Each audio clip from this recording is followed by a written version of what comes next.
OpenClaw can be tricky to set it up. We will get it running together. First, click on Deploy Server button. Give name your server, select server location, and click the Create Server button. Your server is ready. Click the server and go the server details page. Set your server password for the first time.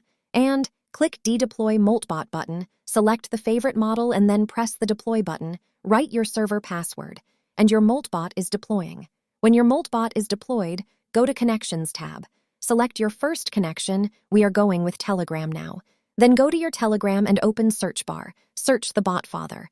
Write the /newbot, give it to name your bot and username, and copy the token that Bothers gives you. Then turn the Connections tab again, past the token, and then continue. And go to your bot in Telegram. Press the Start button. Copy code, go Ute server dashboard again and paste it, and click the Connect button.